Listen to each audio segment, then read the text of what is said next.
नमस्कार दोस्तों। तो आज हम बात करेंगे गिग इकोनॉमी के बारे में कि गिग इकोनॉमी क्या है और इसका वर्ल्ड और इंडिया में मार्केट कैप क्या है, किस तरीके से गिग इकोनॉमी कार्य करती है और इसके नेगेटिव्स और पॉजिटिव्स भी हमें लोगों को देखने को मिलेंगे और इसने किस तरीके का जो वर्क कल्चर है वो क्रिएट किया है मार्केट में। तो चलिए शुरू करते हैं। तो सबसे पहले जानते हैं कि गिग इकोनॉमी क्या है। तो गिग इकोनॉमी के अंतर्गत हम लोगों को चीज़ें देखने को मिलेंगी कि एक सर्विस प्रोवाइडर होता है और एक सर्विस सीकर होता है। दो तरीके की चीज़ होती है, सर्विस प्रोवाइडर और सर्विस सीकर। तो सर्विस सीकर का क्या कार्य होता है कि उसको सर्विस चाहिए पड़ती है तो वो डिमांड करता है एक स्पेसिफिक वर्क की और सर्विस प्रोवाइडर उसको वह स्पेसिफिक वर्क प्रोवाइड करता है। तो इसमें दो तरह की चीज़ें जो देखने को मिलती हैं कि यह चीज़ें फुली टेक इनेबल्ड होती हैं, तकनीक से जुड़ी चीज़ें होती हैं। उसके जरिए दोनों को एक प्लेटफॉर्म मिलता है जहाँ पे वह दोनों कार्य कर सकते हैं।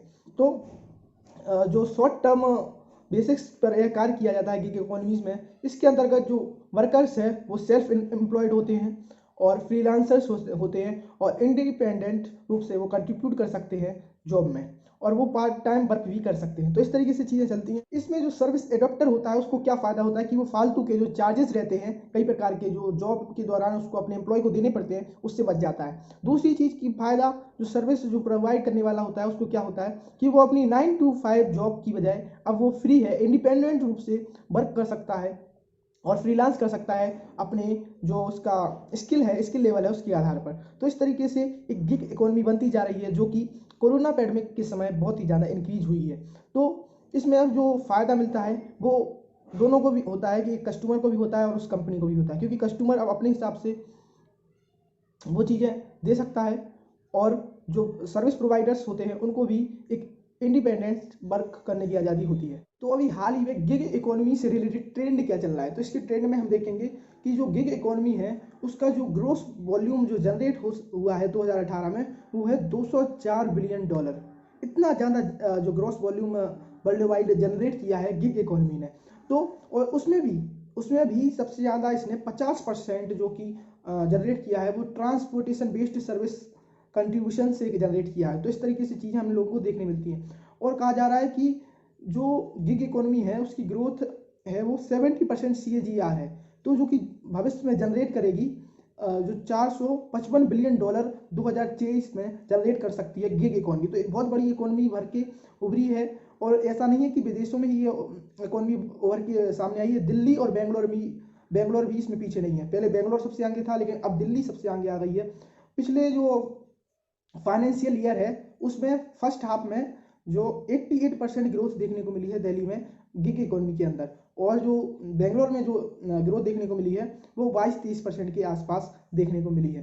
तो इंडिया भी अब इन चीज़ों में पीछे नहीं रहा है, वो है फिफ्थ लार्जेस्ट कंट्री बन गया है फ्लेक्सी स्टाफिंग के लिए। किसके बाद? US, China, Brazil and Japan की बात। इंडिया में जो हरियाणा है, मध्य प्रदेश है, आंध्र प्रदेश, गुजरात, तेलंगाना, यहाँ पे बहुत ही अपॉर्चुनिटी मिली है, देखने को मिली है बड़े बड़े सिटीज़ में फ्लेक्सी वर्कर्स को लेकर। और इस तरीके से हमें देखने को मिलता है कि अब जो ऑनलाइन प्लेटफॉर्म्स पर जॉब ढूंढना और जॉब प्रोवाइड करना और सर्विस पाना बहुत ही आसान हो गया है। अब यहाँ पर किसी भी मिडिल मैन की आवश्यकता नहीं होती है कि जॉब लेने के लिए कोई मिडिल मैन हो और जॉब देने के लिए भी कोई मिडिल मैन हो, तो इस चीज़ की कोई आवश्यकता नहीं पड़ती है।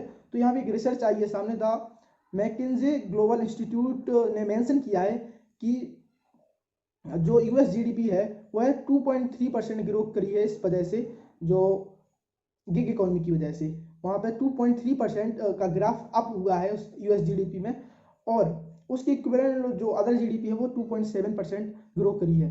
तो इस तरीके से जो टेक्नोलॉजी है और जो ट्रांजिशन कॉस्ट है वो भी एक दूसरे से मिलकर सामने आती हैं और आउटसोर्स करती हैं न्यू एक्टिविटीज़ को। दोस्तों गिग इकोनॉमी में जो दो तरीके के लोग कार्य करते हैं, एक तो वाइट कॉलर वर्कर जो कि ऑफिस से जुड़े काम करते हैं ज़्यादातर, और एक होते हैं ब्लू कॉलर वर्कर जो कि फील्ड में काम करते हैं, फील्ड से जुड़े कार्य करते हैं। ब्लू कॉलर वर्कर में कौन है? जैसे ओला, उबर ड्राइवर है, स्विगी है, जोमेटो है, ये सब चीज़ें ब्लू कॉलर वर्कर में आती हैं। तो ये इंडिया में बहुत ज़्यादा ग्रो किया है, लोगों ने इससे बहुत ज़्यादा फ़ायदा कमाया है और बहुत ज़्यादा इंक्रीमेंट देखने को मिला है इन चीज़ों में।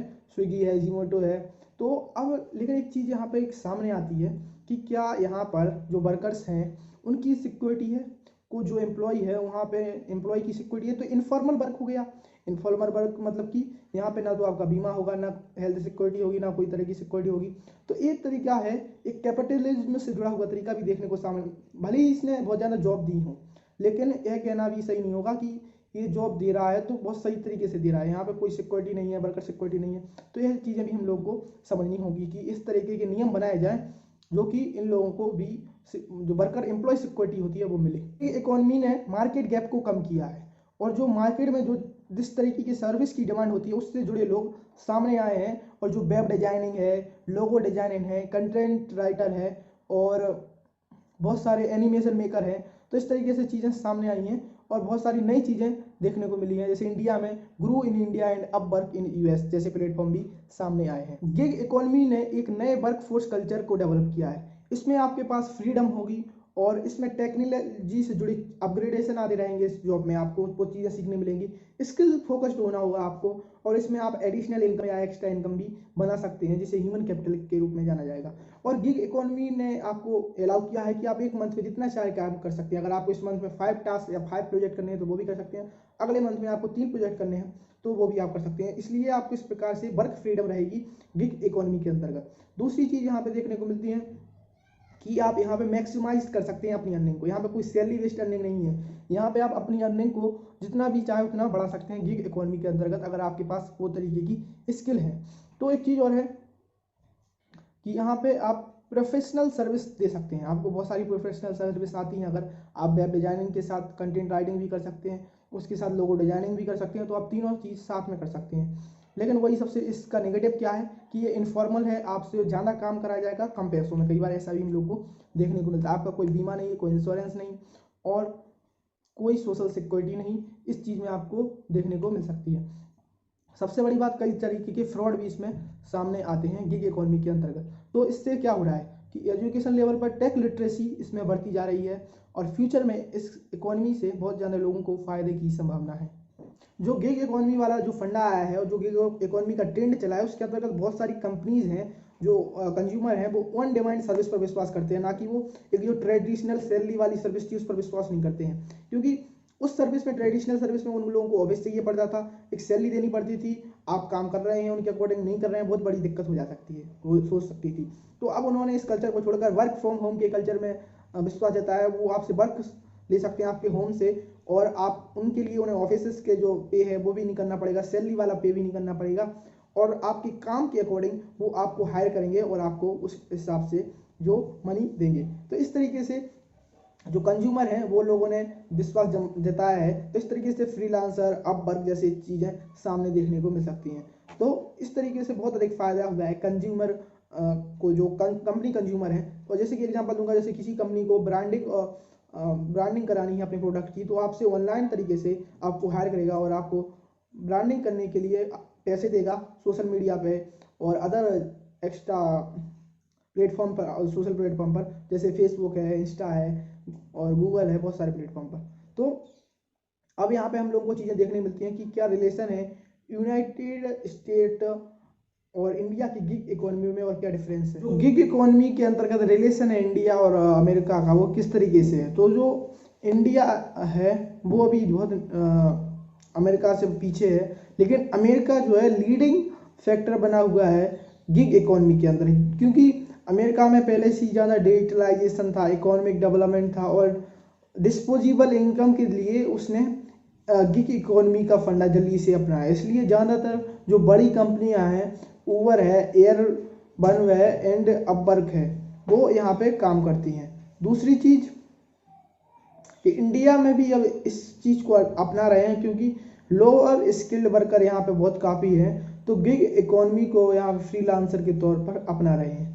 दूसरी चीज़ यहाँ पे हम लोग को देखने मिलती है कि यूएस का एक इंडिपेंडेंट से जुड़ा एटीट्यूड रहा है। यूएस के लोगों को बहुत इंडिपेंडेंट वर्क को वो ज़्यादा अच्छा समझते हैं, इसलिए उन लोगों ने इसको अपनाया है।